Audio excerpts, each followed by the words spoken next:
Today on the Dad the Best I Can show. When I was 12, I went over to a friend's house to spend the night with he and his brother. His parents were going out and they had a babysitter. And guess who the babysitter's boyfriend was who came over to sit with her? Henry Aaron. What? It was 1962. Hey now! Welcome to the Dad the Best I Can show. My name is Rob Roseman. Who wants to be a millionaire legend? Chicago futures trader, Vegas poker pro. Now I'm a dad to 3 kids, ages 6, 4, and 1. Phew! Wears me out just thinking about it. Each week we're bringing on dads like you to tell us your stories, your tips and tricks to help all of us make it through dad life. Thanks for spending some time with us today. Now let's get on with the show. Today on the Dad the Best I Can show, we're lucky to be joined by Maury Brook. Maury is 69 years old. He grew up in Mobile, Alabama, and now lives in Atlanta with his wife, Sue. Maury is a dad to 2 kids and a grandpa to 5 grandkids. Maury talks to us about the secret to staying married for 42 years. We talk about Maury's love for baseball, and he tells us stories about growing up next to a Major League Baseball coach, and how Maury reinvented himself and the lessons he learned and shares with his kids and grandkids. 2 fun facts about Maury.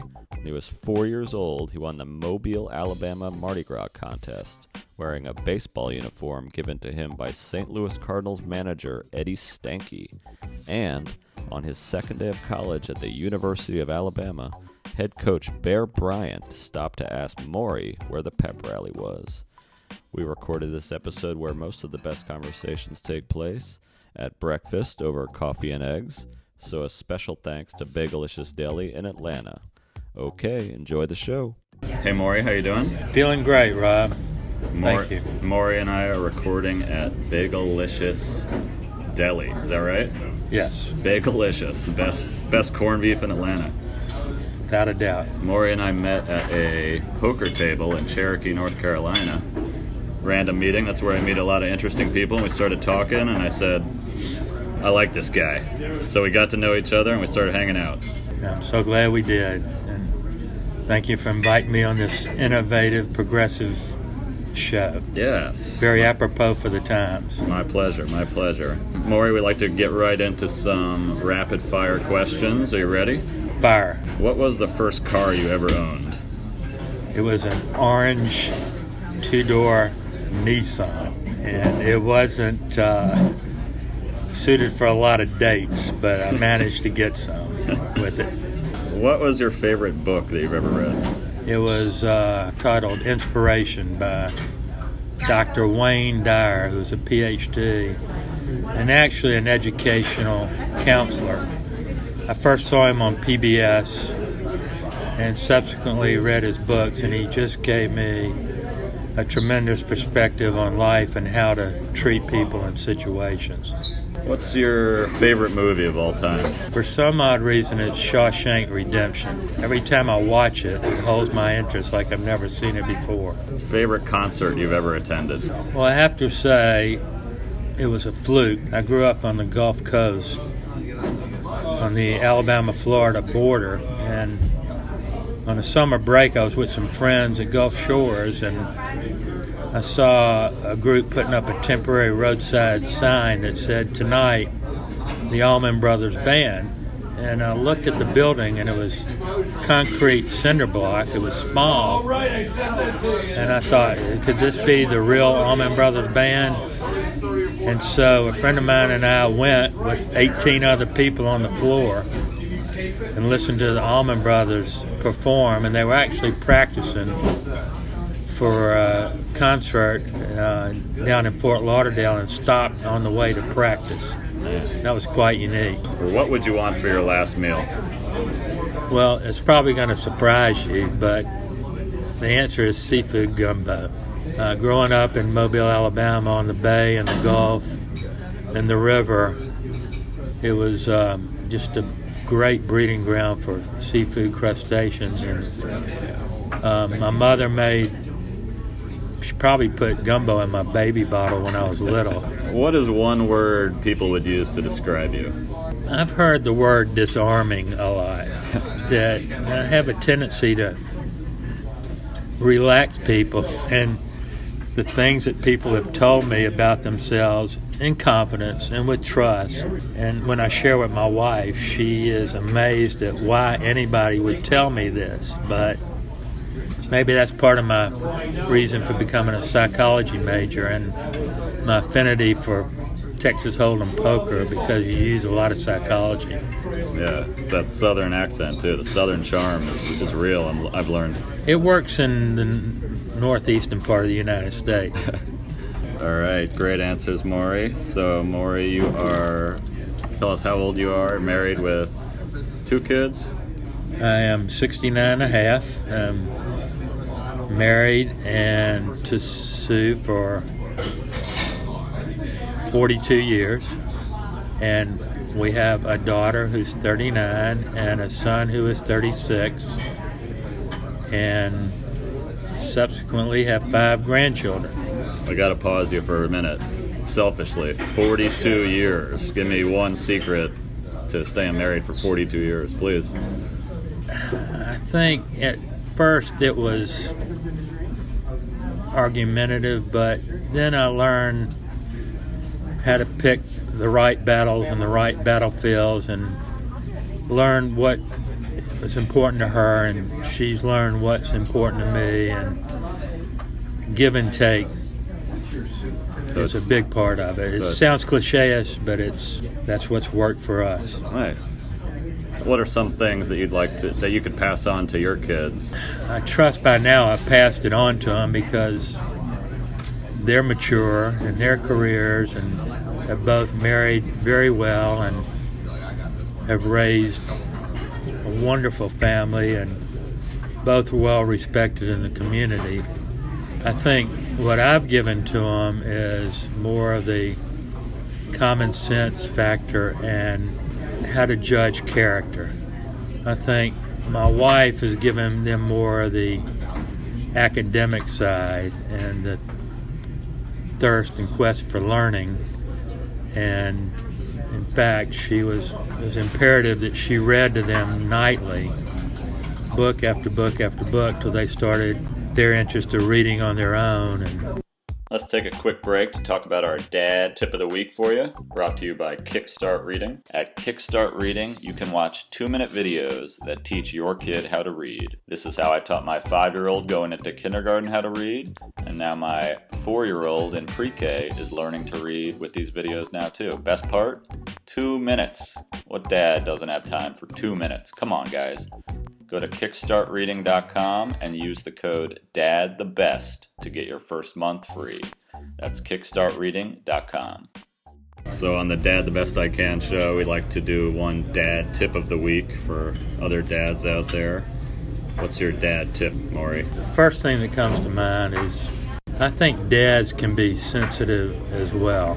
In my generation, growing up, it was, the dad's a breadwinner and the macho man, but I don't think that pertains to today. I mean, there are a lot of stay-at-home dads like you that have strong influence on their children, and I think it's okay to be yourself and share the things you love. And later on, you'll find that they don't agree with you on everything, but that's okay too. You want them to grow up thinking for themselves and implanting ideas at a young age. Reminds me of a story when our son Jeremy was getting ready to attend the University of Georgia, and he got his acceptance. I said, Jeremy, what are you going to do with your life? Have you decided? Because I wasn't sure. He said, I'll get back with you. And the next day he came, he said, because of my love of music and my interest in the law profession, I want to be an entertainment lawyer. So he was 18 years old when he said that, and he stuck to it. So I think I let him know that, listening to music was okay for athletes, and, doing what you love. And I told them both, I mean this, because a Jewish mother can put pressure on you, on what they want you to be, like a physician. And I said to both of them, whatever you decide to be, and I mean this wholeheartedly, is do what you love, and I will support you all the way. And I meant it. And I think both of them adhere to that. So, long answer to a short question, and I probably digress, but it brought back memories. That's one of the biggest advice I think I gave them, and the best advice: be who you want to be, Right. Well, and not who your mom or I want you to be. I marvel at watching my children, our children, mold and teach their children how to become good citizens and teaching them the right things. And I spend a lot of my time just introspecting that I was part of the cause for this, and now look at it, there's 2 more generations, and it's quite joyful. They're all different. They make me smile a lot. On a lighter side, I think I've passed off the love of baseball to at least 2 of them, and our oldest grandson, who's 10, is developing his skills and is becoming quite a good baseball player. And also my love of music. Our son being an entertainment attorney, I think I hopefully passed that on, but I'm greeted by my 3-year-old granddaughter named Cece, who lives in Nashville. She hugs me, and the first thing she says is, "Will you play Love Me Tender by Elvis for me?" And we listen to Elvis tunes, and she is a huge Elvis fan. Oh, wow. And asks me a lot of questions, and it's cute, but she is mesmerized by Elvis. At 3 years old. 3 years old. And you're a baseball fanatic. You grew up playing it, coaching it, everything? I grew up playing it. I guess it was meant to be. Our neighbor was Eddie Stanky, who was famous in his own right. He was a major league player and manager, and he and my father were close friends. And in the off season, he had a field where he would take me and several other neighbors and teach us the game of baseball. He was a very demanding, tough man, and he scared me, but he honed my skills. And I guess playing was a thrill, but coaching was just so rewarding, and I'm so glad I was able to coach my son and his peers when they were from 8 to 15 years old. Yeah, So, I've just started doing some coaching, and it is rewarding, but it's challenging. You got any tips for dad coaches out there? well, personally, I did not play daddy ball. I might have been tougher on Jeremy because of that, but I wanted to teach him how to play the game the right way. And if I tried you at a position and maybe you started out well, but I didn't think you were worthy of it, I would move you, and it would hurt their feelings. But I think they can look back and say, hey, he knew what he was doing. He didn't give me anything. I earned it. Mm-hmm. And so I just say be authentic in your approach. The kids definitely know if you know the game or not. Right. I saw a great interview with Coach. You're a Roll Tide fan, I assume? To the nth degree, but other than that. I saw your coach, Coach Saban. They just beat Georgia in a big comeback, and he had the old quarterback took over, and he was getting choked up just saying how proud he was. He said he had to ride the bench, but to see him stick it out, it was really moving to see Saban give him a hug and the connection. It was awesome.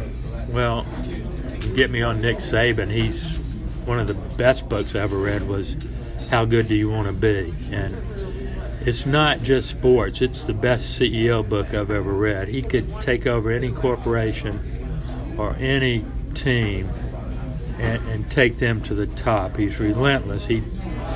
Like I said, I didn't give the children anything. They earned it, and you have to earn it with him. Mm-hmm. And they know it's tough love, and he was choked up. When you bench a kid that's 26-2 and got you to 2 national championships, and he's beat out, but Nick Saban pulled it off, and it actually helped Jalen Hurts' status by staying at Alabama and living for and in that moment. So you're a big sports fan. You spend a lot of time with athletes. You got any great favorite athlete stories you can tell? I don't think he would mind me saying this, but in a buddy card game that was held in Atlanta, I actually sat next to Chipper Jones, and very nice man, shook my hand, very friendly. He had just signed a huge contract extension, and I happened to look at my hand and had a pretty good hand, so I bet what I thought was an appropriate bet. He looked at me and said, "Wow, you're serious." And he folded his cards, and he got up and left and went on his phone in the corner. I also played with some really nice people. Joe Horn of the New Orleans Saints, Richard Seymour of the New England Patriots, Mark Lemke of the Atlanta Braves. They were just all good and courteous people. So. Yeah, poker is a great place to meet bump heads with some big time celebs. Great, thanks. Yeah, if you played sports and you're competitive, poker is like competing in a game, and it sort of correlates to what I do in real estate and putting a transaction together. There's so many components, and one misstep or one wrong decision can throw it off, and it's the same, in the poker room. Mm-hmm. So that's why I have an affinity for Texas Hold'em. You're in real estate now, and you've done a lot of cool things in your life. You've had ups and downs you've told me about. Can you share any stories or words of wisdom for people going through it today or reinventing themselves? Well, I'm living proof it can be done. I was a psychology major and got out of college and did not know what I wanted to do. And it was an eye-opener. And I've been knocked down several times, and probably the one that hurt the most was, I'm not going to mention any company names, but I was promised if I turned this operation around, then I would be up for promotion. And there were 16 regions in the country, and when I took over this region in Florida, it was 16th, and I took it to number 1. And I must say, it's easier to do that than to keep one that's already way up there, still up there. Mm-hmm. But relating it to Jalen Hurts, my heart went out to him because instead of getting the promotion, someone I hired under me got the promotion above me. And let me tell you, I stuck it out, but it hurt. But I wasn't like Jalen Hurts' father told Jalen, we're going to fight.